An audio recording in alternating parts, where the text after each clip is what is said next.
Hello मेरे प्यारे बच्चों, आप लोग कैसे हैं? आप सभी अच्छे होंगे। आपकी प्रिपरेशन भी अच्छी चल रही होगी। ऑलमोस्ट अक्टूबर समाप्त होने वाला है।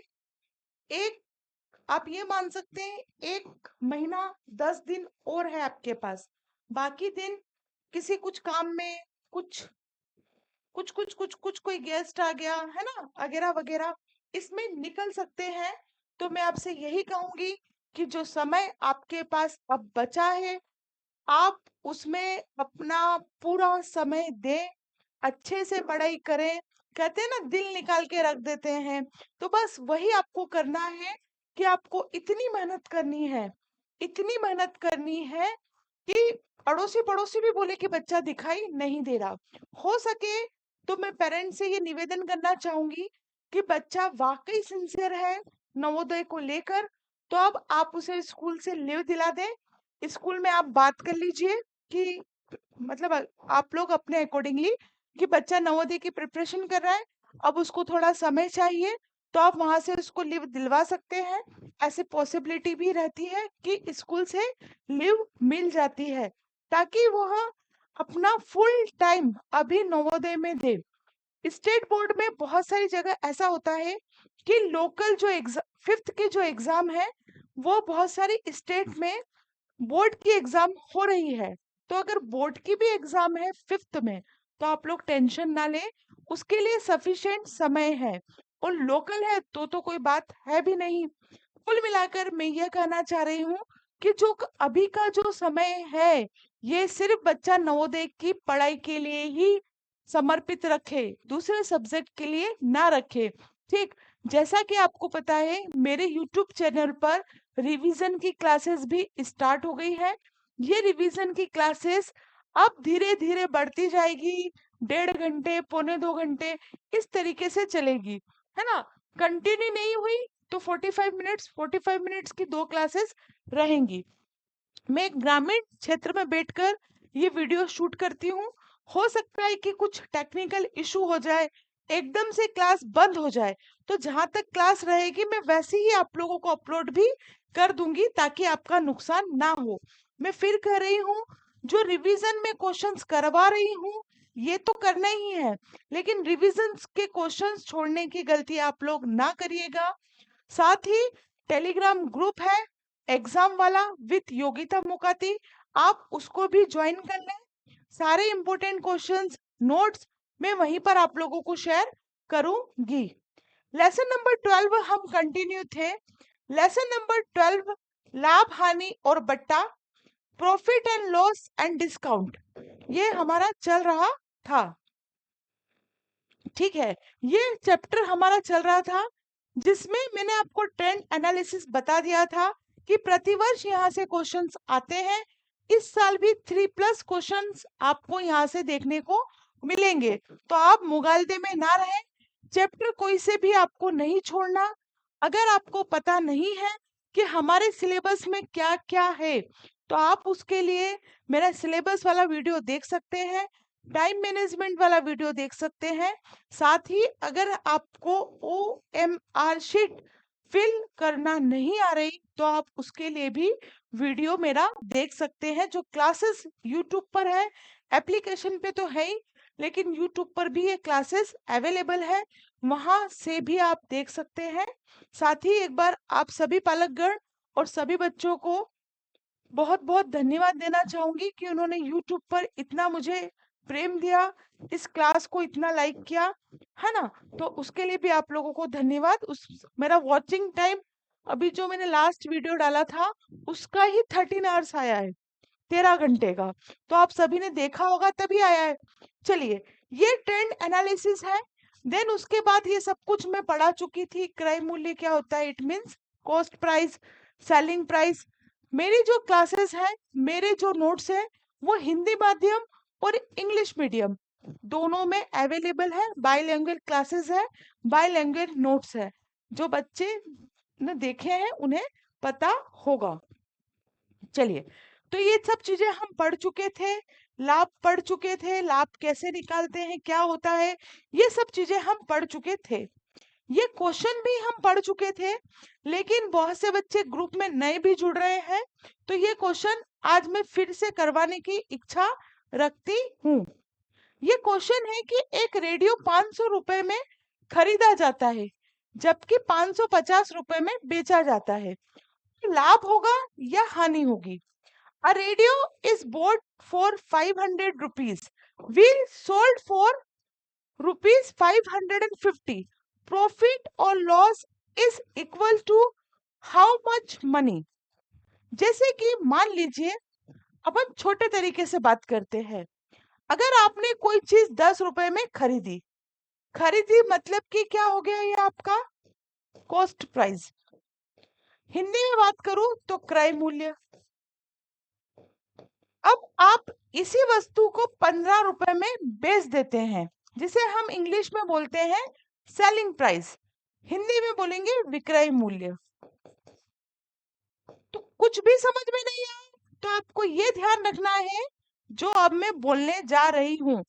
अगर आपको पूरा भाषण समझ में नहीं आता, पूरा भाषण सत्यनारायण भगवान की कथा लगता, तो आप सिर्फ इतना ध्यान रखें कि यदि किसी वस्तु का सेलिंग प्राइस विक्रय मूल्य क्रय मूल्य से या कॉस्ट प्राइस से बड़ा होगा तो हमें हमेशा लाभ होगा। कैसे? जैसे आप देख रहे हैं कि कोई चीज आपने यहाँ 10 रुपए में खरीदी और आपने यहाँ पर उसको 15 रुपए में बेच दी, तो आपको 5 रुपए का प्रॉफिट हुआ। मान लीजिए आपके शहर में आप जहाँ रहते हैं उस कॉलोनी में एक पेन की बहुत अच्छी दुकान है, वहां से आपने 10 रुपए का पेन खरीदा, आप स्कूल लेके गए, इतरा रहे ऐसे ऐसे करके हिला रहे पेन, और ये पेन पेन पेन। किसी बच्चे ने कहा कि पेन तो बहुत अच्छा है, आप हमें दे दीजिए। तो आपने कहा दे तो दूंगा पर 15 रुपए में दूंगा। तो उन्होंने बोला ठीक है, तो आपको 5 रुपए का प्रॉफिट हो गया। इसका मतलब आपने जो बेचा वो खरीदने के मूल्य से क्या था, ज्यादा था। अगर मैं इसको गणित की भाषा में बोलूं तो विक्रय मूल्य क्रय मूल्य से अगर अधिक होगा तो हमें हमेशा प्रॉफिट होगा, लाभ होगा। हिंदी में बोलूं, इंग्लिश में बोलूं कि सेलिंग प्राइस कॉस्ट प्राइस से अगर ज्यादा होगा तो हमेशा प्रॉफिट होगा। ठीक इसी प्रकार अगर आप इस सवाल को देखेंगे तो आप क्या पाएंगे कि 500 रुपए में रेडियो खरीद रहा है, कॉस्ट प्राइस हो रही है उसकी, क्रय मूल्य हो रहा है उसका 500 रुपए, ठीक है। और सेल कितने में कर रहा है वो, सेल कितने में कर रहा है, 550 में। इसका मतलब क्या है, जो सेलिंग प्राइस है वो कॉस्ट प्राइस से बड़ा है। विक्रय मूल्य किससे बड़ा है, विक्रय मूल्य किससे बड़ा है, क्रय मूल्य से। तो हमेशा क्या होगा, फायदा ही होगा। तो लाभ बराबर या प्रॉफिट बराबर हम लिखेंगे विक्रय मूल्य, मतलब कि सेलिंग प्राइस माइनस क्रय मूल्य। ये हो गया हमारा फार्मूला। क्योंकि विक्रय मूल्य हमेशा बड़ा होगा, तो बड़ा होगा मतलब नंबर डिजिट बड़ी होगी। जैसे यहाँ पर कितनी है, 550, तो हमने लिख दिया 550 माइनस कितने में खरीदा था, 500, 500 में खरीदा, 550 में बेचा, इसमें से इसको माइनस करेंगे तो 50 रुपीज। तो वो यह पूछ रहा है कि लाभ या हानि कितनी धनराशि के बराबर है। देखो हमने लिखा 50 रुपीज। अब इसके ऑप्शन है, एक सेकेंड बेटा, ठीक है। अब इसके ऑप्शन है 50 रुपए लाभ, 50 रुपए हानि, है ना, ये तो समझ रहे होंगे ना आप, प्रॉफिट लॉस, ठीक है। या सिर्फ 50 रुपीज, या 50 रुपीज लॉस और प्रॉफिट, कुछ भी हो सकता है, ऐसा आपको ऑप्शन में दिया हुआ होगा। अब सबसे पहले आपको इस ऑप्शन में कौन सा होगा, ए होगा, बी होगा, सी होगा, डी होगा, जल्दी से कमेंट करके आप मुझे बताएं, जल्दी से कमेंट करके बताइए क्या होगा। बहुत जल्दी लाइव क्लासेस भी स्टार्ट होने वाली है, जल्दी से आप लोग मुझे कमेंट करके बताएं। ₹50 प्रॉफिट होगा, 50 रुपीज का प्रॉफिट होगा। क्यों होगा? क्योंकि मैंने आपको पहले ही कहा, अगर विक्रय मूल्य अधिक है तो लाभ होगा, है ना। अब 2 मिनट के लिए लंबी सांस लो। अब जो बोल रहे हो उसको ध्यान से सुनो। मैं सिर्फ आपको क्वेश्चन आंसर सॉल्व करना ही नहीं बताऊंगी, क्वेश्चन को डील कैसे करना है एग्जाम में, वो फॉर्मूला अगर आप सीख गए तो आप जीवन की आधी जंग जीत जाएंगे। जैसे कि ये सवाल समझ में आ गया आप लोगों को? मैं इसको रफ कर रही हूँ, ठीक। अगर आपने नहीं उतारा तो वीडियो को पुश करके उतार लीजिएगा। जैसे ही ये क्वेश्चन हमारे सामने आया, आप मानो ये हम एग्जाम हॉल में बैठे हैं, ये क्वेश्चन हमको दिया गया है। अब वो बोल रहे लाभ होगा या हानि होगी, तो आधा सवाल तो पहले आप यहीं पे सॉल्व कर लो। देख लो इसका विक्रय मूल्य, जो इसकी परचेसिंग सॉरी जो इसकी सेलिंग प्राइस है, विक्रय मूल्य जो इसकी सेलिंग प्राइस है वो कॉस्ट प्राइस से अगर अधिक है तो लाभ होगा। तो लाभ होगा दिख रहा है क्योंकि इसकी जो विक्रय मूल्य है वो क्या है, अधिक है।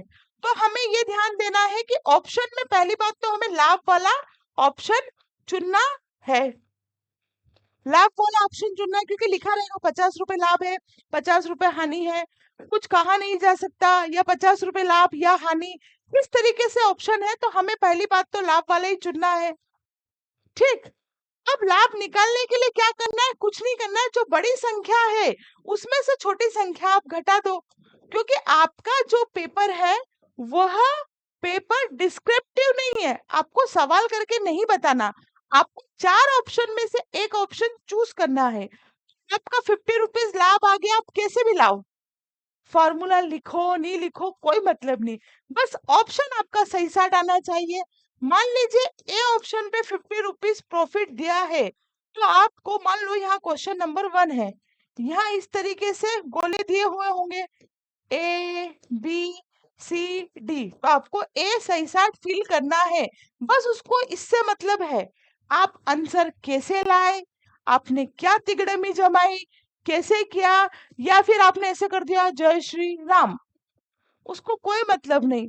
एग्जामिनर को, चेकर को कोई मतलब नहीं, वो तो ये देखेगा ये सही है, मतलब आपको मार्क्स यहाँ से मिल जाएंगे और वो दूसरे क्वेश्चन पे बढ़ जाएंगे।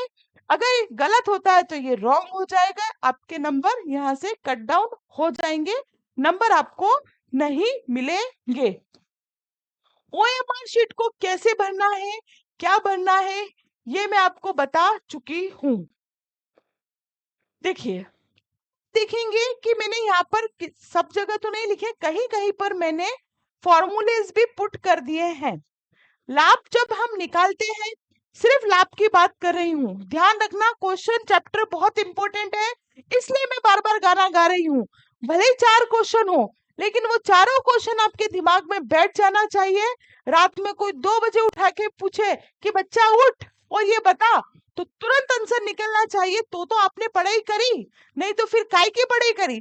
पापा ने पूछा चल बेटा बता, सिंपल इंटरेस्ट मैंने कल पढ़ाया था कि इतने इतने पैसे देना इतने इतने दर से, तू बता, तो तुमने पढ़ाई करी। नहीं यूं करो पापा, मेरे को तो रिवीजन करना पड़ेगा, मुझे तो पढ़ना पड़ेगा, मुझे तो देखना पड़ेगा, ये सब तकियानुसी बातें हैं, इससे सिलेक्शन कभी नहीं मिलता। जो चीज हम पढ़े वो हम ऐसे पढ़े कि दिमाग में बिल्कुल पुट हो जाए, तो हमने पढ़ाई करी है। कंपटीशन की पढ़ाई ऐसे ही करनी होती है, नहीं तो कोई मतलब नहीं है बेटा। एक साल तो क्या, हर साल एग्जाम दोगे तो भी नवोदय नहीं निकलेगा। और दूसरी बात, नवोदय के लिए जो 5th क्लास से 6th क्लास में हम जाते हैं, यहीं पर सीट ज्यादा होती है, उसके बाद समस्या होती है, ठीक है। चलिए, देखिए लाइट चली गई है, इन्वर्टर से पढ़ा रही हूँ, जब तक साथ है तब तक पढ़ाऊंगी, कभी क्लोजिंग ना करूं और क्लास खत्म हो जाए तो आप समझ जाना कि एकदम से क्लोज हो गई है क्लास। चलिए, किसी ₹80 की वस्तु को ₹100 में बेचने पर लाभ प्रतिशत होगा, तो मैं गाना क्या गा रही थी, एक होता है लाभ और एक होता है लाभ प्रतिशत, मतलब कि प्रॉफिट और परसेंटेज ऑफ प्रॉफिट, दोनों अलग अलग चीज होती है। जब सिर्फ लाभ पूछा जाए तो लाभ तो हम देखते से पता कर लेते हैं कि विक्रय मूल्य अधिक है, मतलब लाभ क्या होगा, अधिक होगा। ये हम देखते से ही पता कर लेते हैं। ओके, तो हम क्या फॉर्मूला लगाते हैं, लाभ इज इक्वल टू विक्रय मूल्य माइनस क्रय मूल्य, profit is equal to selling price minus cost price, right. लेकिन जब हमें लाभ प्रतिशत निकालना होता है तो हम लगाते हैं लाभ प्रतिशत इज इक्वल टू लाभ पोन में क्रय मूल्य into 100, profit percentage is equal to लाभ अपॉन में कॉस्ट प्राइस इनटू 100। अगर यहाँ समझ में नहीं आ रहा है तो मैं इसे लिख के बता देती हूँ, profit percentage is equal to profit upon में कॉस्ट प्राइस इनटू 100। ये फार्मूला है, इसको लिख लो, बहुत इंपॉर्टेंट फार्मूला है। क्वेश्चन 100% देखने के लिए मिलेगा एग्जाम में। नहीं समझ में आए तो वीडियो को बार बार रिवाइज करके देखो, फिर भी ना आए तो आप मुझे व्हाट्सएप मैसेज करो, मैं ऐसे और सवाल आपको करवाऊंगी। और क्या करें आपके लिए बताइए। और अगर इसी को हमें हिंदी में लिखना है तो हम लाभ प्रतिशत इज इक्वल टू क्या लिखेंगे, लाभ अपॉन में क्रय मूल्य इंटू 100। ये फार्मूला है, किसका फार्मूला है, लाभ प्रतिशत निकालने के लिए। जब भी लाभ प्रतिशत बोले तब आपको ये फॉर्मूला निकालना है। जब हम लाभ प्रतिशत निकाल रहे हैं तो लाभ अपॉन में क्रय मूल्य, हमें लाभ भी पता होना चाहिए, हमें क्रय मूल्य भी पता होना चाहिए, प्रॉफिट पता होना चाहिए, कॉस्ट प्राइस पता होनी चाहिए। जैसे आप इस क्वेश्चन में देख रहे हैं, किसी 80 रुपए की वस्तु को 100 रुपए में बेचने पर लाभ प्रतिशत होगा। लाभ प्रतिशत निकालना है। लाभ प्रतिशत का फॉर्मूला मैंने आपको क्या बताया, लाभ, यहाँ लिखा है सॉरी, लाभ बटे में क्रय मूल्य और 100। तो हम सबसे पहले देखें लाभ, हमको ये पता होगा तभी तो हम इसमें रखेंगे ना फॉर्मूले में, नहीं तो कैसे रखेंगे मेरे लाला, प्रॉफिट।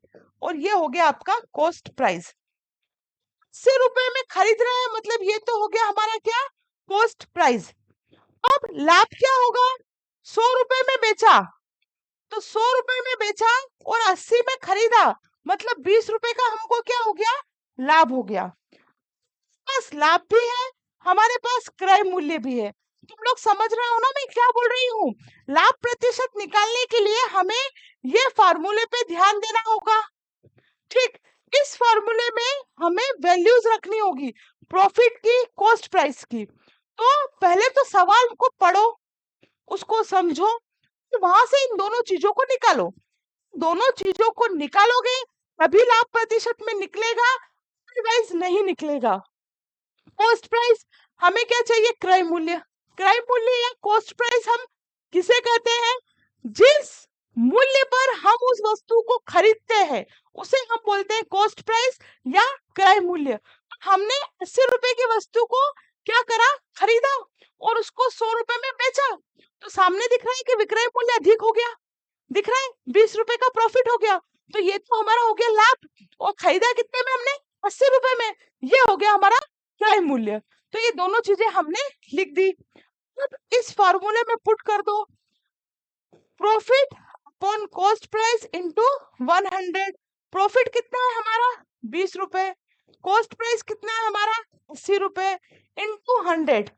वो बोल रहे हैं लाभ प्रतिशत, लाभ प्रतिशत में निकालना है। Selling an item worth 80 rupees for rupees 100 will be a profit percentage. लाभ का प्रतिशत निकालिए, तो हम लाभ का प्रतिशत निकालते हैं, 0 से 0 कैंसिल हो गया, 2 पंजे 10 या 2 5 जा 10, 2 चौक 8, 2 4 जा 8, 2 दूनी 4 या 4 एकम 4, चारों पंजे 20। तो इसका प्रतिशत कितना आ गया, 25%। आई बात समझ में, आई बात समझ में, एक बार फिर से काटापट्टी कर लेते हैं, 80 बटे में 100, इस 0 से कैंसिल, 2 चौक 8, सॉरी 2 पंजे 10, 2 चौक 8, 4 एकम 4, चारों पंजे 20, पचम 25, 25% इसका क्या आ गया, आंसर आ गया।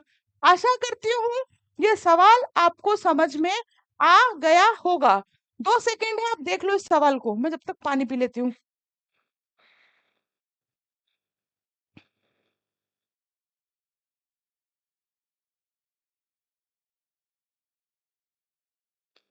समझ लिया?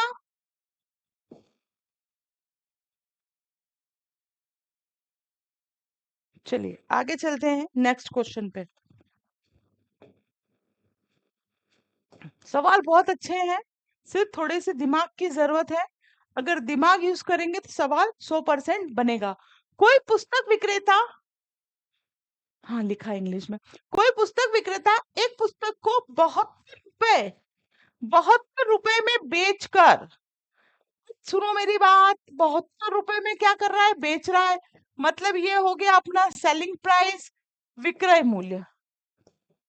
जहां लिखा है कि बेचकर तो वहां लिख दो सेलिंग प्राइस विक्रय मूल्य, जहां लिखा खरीद कर वहां लिख दो कॉस्ट प्राइस क्रय मूल्य। ठीक है, 20% का क्या कर रहा है, लाभ कमा रहा है, तो पुस्तक का क्रय मूल्य होगा, if a book seller sales a book of ₹72 and makes profit 20 rupees 20%, that the cost price of the book will be। इसके लिए हमें फॉर्मूला लगाना होगा। क्या फॉर्मूला लगाना होगा, कॉस्ट प्राइस पूछ रहा हूँ, कॉस्ट प्राइस का फॉर्मूला फॉर्मूला होता है cost price is equal to selling price into 100 upon में 100 प्लस प्रॉफिट परसेंट। अब हमें क्या निकालना है, कॉस्ट प्राइस निकालना है। सेलिंग प्राइस कितना दिया है हमें, 72, 100, ये 100 हमने ऐसे ही लिखा, प्लस प्रॉफिट, प्रॉफिट कितना दिया है 20%। हमें सिर्फ लिखना आना चाहिए, पुट करना आना चाहिए। ये हो गया 72, 100, ये हो गया 120, हो गया। 0 से 0 कैंसिल, 2 5 जा 2 पंजे 10, 2 छंग 12, 3 से काट लो, 3 दूनी 6, 3 दूनी 6, 1 बचा, 3 चौक 12, 2 एकम 2, 2 एकम 2, 2 दूनी 4, तो 12 पंजे 60। आंसर कितना आ गया, 60 रुपीज सेलिंग प्राइस हो गया इसका। जो कॉस्ट प्राइस है इसका, सेलिंग प्राइस नहीं, कॉस्ट प्राइस जो है वो इसका हो गया 60 रुपीज। देखिए आप इसको चेक कीजिए, जल्दी से देख लीजिए, 2 सेकंड का समय है आप लोगों के पास। 60 रुपए क्या हो गया इस वस्तु की, मतलब उस किताब की कीमत कितनी हो गई, 60 रुपए। ठीक है, 60 रुपए में खरीदी और 72 रुपए में बेच दी, और 20% का लाभ हो गया उसको, है ना। इस सवाल के अकॉर्डिंगली 12 रुपए 20% के बराबर हो रहे हैं। अगर आपको मेरी ये लाइन समझ में नहीं आई तो टेंशन मत लो, आप सिर्फ टेंशन इतनी लो कि ये फॉर्मूला है, हमें अलग से यहाँ से कुछ नहीं निकालना, हमें सब कुछ सवाल में दिया है। फॉर्मूला दिमाग में रखो, सवाल में देखो, क्वेश्चन में देखो, सवाल में देखो कि क्या हमारे पास विक्रय मूल्य है, तो आंसर आएगा है। हमने देख लिया 72 रुपए हमारे पास है, उसमें क्या हमारे पास लाभ परसेंटेज है, तो बिल्कुल है, 20% हमारे पास लाभ परसेंट भी है। हमको करनी क्या है, सिर्फ और सिर्फ कैलकुलेशन, जो कि मैंने अभी करके बताई आपको। आया समझ में? ये बहुत प्यारा सवाल है, नवोदय में पूछा गया सवाल है, बहुत ही प्यारा, बहुत ही अच्छा, बहुत ही सच्चा पूछा गया सवाल है, और 2 साल पूछा गया है। ठीक है, सब पढ़ो इस सवाल को। एक घड़ी साज ने एक पुरानी घड़ी 87 रुपीज में खरीदी, उसने इसकी मरम्मत पर 10 रुपए लगाए और फिर उसे 105 रुपए में बेच दिया, उसको प्राप्त लाभ या हानि आपको बतानी है। Watch watchmaker bought a used watch for ₹87. He spent ₹10 on repairing it and then sold it for ₹105. The profit or loss he has received is, उसको क्या रिसीव हुआ, क्या प्रॉफिट मिला या उसको लॉस मिला, उसको घाटा हुआ या उसको फायदा हुआ, ये चीज आपको बतानी है। तो बताइए क्या उसको प्रॉफिट हुआ या लॉस? जल्दी से कमेंट करो तुरंत, फास्ट। आनंद आ जाएंगे कमेंट कर दोगे तो। ये गुरु दक्षिणा समझना, जल्दी कमेंट करो, तुरंत कमेंट्स कीजिए।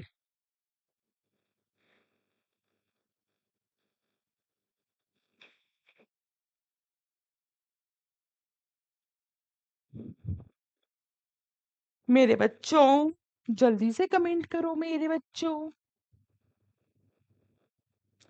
एक घड़ी साज ने एक पुरानी घड़ी देखो कितने में खरीदी? तुम सिर्फ यही देख रहे होगे 87 रुपए में खरीदी। कॉस्ट प्राइस इसका इससे अधिक है, तो तुम इसमें से इसको घटा दोगे, तुम्हारा सवाल गलत हो जाएगा। देखो, उस व्यक्ति ने कॉस्ट प्राइस क्या थी? एक तो 87 रुपीज में उसने खरीदी, उसके बाद उस पे 10 रुपए उसने मरम्मत के भी तो खर्च किए। मरम्मत के खर्च किए तभी तो उसका कॉस्ट प्राइस उसको कितने में पड़ी? उसका क्रय मूल्य क्या है? 10 रुपए उसने उसमें मरम्मत की, रिपेयरिंग की, तो उसको पड़ गई भैया 97 में। 97 रुपए तो उसका क्या हो गया? क्रय मूल्य हो गया।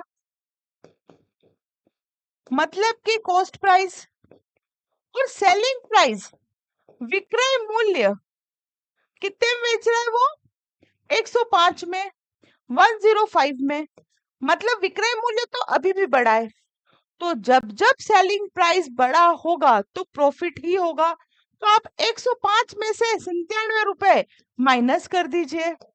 जल्दी आंसर बताओ कितना आ रहा है? जल्दी जल्दी जल्दी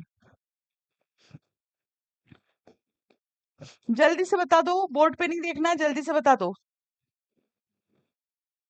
जल्दी बताओ क्या आंसर आया, कमेंट करो। 8 रुपए। 8 रुपए का भाई साहब को क्या हो गया? प्रॉफिट हो गया।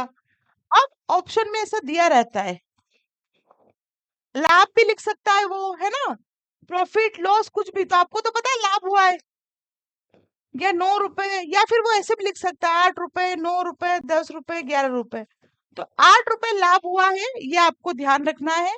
अगर ऑप्शन में 8 रुपए लाभ है तो लाभ भी, अब देखो ऐसा भी दे सकता है, इसको रफ कर रही हूं मैं, है ना? तुमको घुमाने के लिए वो वैसे देते नहीं है, पर ध्यान रख लो क्या जा रहा है। ज्ञान मिल रहा है तो ले लो, ज्ञान मिल रहा है तो ले लो। आपको पता है 8 रुपए प्रॉफिट आया, वो ऐसे भी लिख सकता है 8 रुपीज प्रॉफिट, ये वो ऐसे भी ऑप्शन में दे सकता है।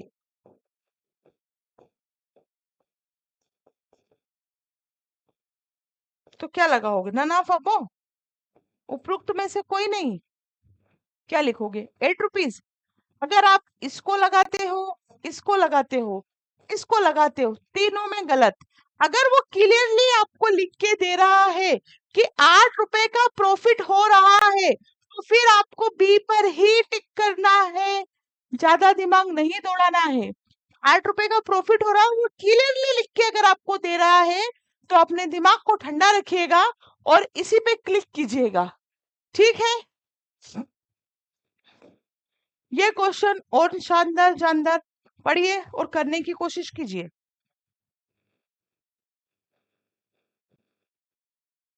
कैमरा ब्लर होता है क्या बार बार? मुझे यहाँ सब ओके दिखता है, इसलिए मैं पूछ रही हूँ आप लोगों से। किसी वस्तु का विक्रय मूल्य, बहुत प्यारा क्वेश्चन है, बहुत ही प्यारा, बहुत ही प्यारा। इतना प्यारा कि सवाल देखने में जितना कठिन है उतना करने में इजी है। और नवोदय की ये खासियत रही है कि ऐसे ही सवाल वो पूछते हैं और बच्चे बोलते हैं ऐसे करते पसीना पोंछते हैं।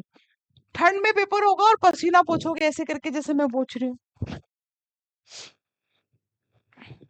अभी आप लोगों की इधर भी पानी गिर रहा होगा ना, तो मैंने ऐसे ही नहीं चलाया कि ठंडा मौसम है पर अब गर्मी लगने लगी। किसी वस्तु का विक्रय मूल्य इसके क्रय मूल्य का 4/3 गुना है, लाभ का प्रतिशत बताएं। The selling price of an article is 4/3 times it cost price, profit percentage अब आप सोचो, हमें प्रॉफिट परसेंटेज निकालना है। प्रॉफिट परसेंटेज निकालने के लिए हमें क्या क्या चाहिए, मुझे जल्दी से कमेंट करके बताओ। क्या क्या चाहिए, मतलब चमचा छुरी नहीं, क्रय मूल्य, लाभ, क्या क्या चाहिए बताइए जल्दी से। हिंदी मीडियम वाले हिंदी में बताएंगे और इंग्लिश मीडियम वाले इंग्लिश में बताएंगे। हमें सबसे पहले तो लाभ चाहिए और हमें इसमें क्रय मूल्य भी चाहिए, दोनों चीज चाहिए। और दिया क्या है कि विक्रय मूल्य इसके क्रय मूल्य के 4/3 गुना है। तो अब हम क्या करें, अब हम क्या करें, देखो, विक्रय मूल्य, विक्रय मूल्य मतलब कि सेलिंग प्राइस, क्रय मूल्य के कितना है, 4/क्रय मूल्य मतलब कि आपका कॉस्ट प्राइस, इसके 4/3 है। ठीक है, अब मैं किसी भी एक टर्म को ले लेती हूँ, हिंदी या इंग्लिश को। अगर विक्रय मूल्य, अच्छा ये जो चीज मैंने लिखी है ना, ये एग्जाम मतलब क्वेश्चन में दी है, विक्रय मूल्य क्रय मूल्य का 4/3 गुना है, तो मैंने क्रय मूल्य को 4/3 कर दिया। अब ये इक्वल का साइन है और इनके बीच में कोई संबंध नहीं, मतलब इनटू का है।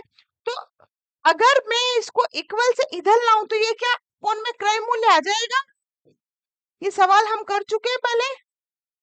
कौन में 4/3, 4/3 हो गया, मतलब कि इसका विक्रय मूल्य कितना हो गया, 4 रुपए, और इसका क्रय मूल्य कितना हो गया, 3 रुपए। अब अगर हम गौर से देखें, विक्रय मूल्य ज्यादा है, ज्यादा है कितना, 1 रुपए, मतलब अब यहाँ पर आप ध्यान से देखो, क्रय मूल्य कितना हो गया हमारे पास, क्रय मूल्य मतलब कॉस्ट प्राइस कितनी हो गई हमारे पास, कॉस्ट प्राइस, कॉस्ट प्राइस कितनी हो गई हमारे पास, 3 रुपए। और चूंकि विक्रय मूल्य बड़ा है मतलब हमें प्रॉफिट हुआ है, हमारे पास प्रॉफिट कितना आ रहा है, बताओ जल्दी से करो, कमेंट करो फटाफट, प्रॉफिट कितना आ रहा है। कोई वस्तु हम 4 रुपए में खरीद रहे हैं और 3 रुपए में बेच रहे हैं, मतलब हमको 1 रुपए का क्या हो गया, प्रॉफिट हो गया, लाभ हो गया। क्वेश्चन में पूछा गया है कि हमें लाभ का प्रतिशत बताना है, लाभ का प्रतिशत बताना है, ना कि लाभ बताना है, प्रॉफिट परसेंटेज। लाभ प्रतिशत निकालने के लिए, प्रॉफिट परसेंटेज निकालने के लिए जो फॉर्मूला होता है वो होता है लाभ बटे में क्रय मूल्य, मतलब कि ये हो गया प्रॉफिट, ये हो गया कॉस्ट प्राइस इनटू 100। जल्दी से सॉल्व करके बताओ, जल्दी से कमेंट करो कितना आ रहा है आंसर। प्रॉफिट कितना है हमारे पास, 1,3,100, लाभ कितना है, 1 रुपीज, क्रय मूल्य कितना निकाला हमने, 3, तो हमने 3 और ये हो गया 100, तो ये क्या हो गया, 100 का ऊपर मल्टीप्लाई किया तो 100 में 3, 3 को 100 से डिवाइड कर दो, 3 3 जा 9, कितना बचा हमारे पास, 1, ऊपर से लिया 0, 3 3 जा 9, 1 बचा, पॉइंट लगा के 0, मतलब इसका आंसर आ जाएगा 33.3 समथिंग। ठीक है, आ रही बात समझ में, ये लाभ का प्रतिशत होगा। ओके, आशा करते हैं सवाल आपको समझ में आ रहे होंगे, ऊपर से नहीं जा रहे होंगे। इस सवाल को हम कल करेंगे, आज के लिए इतना ही काफी है। कल हम आपके साथ नए सवाल के साथ प्रस्तुत होंगे, तब तक के लिए जय हिंद, जय Bharat, thank you very much.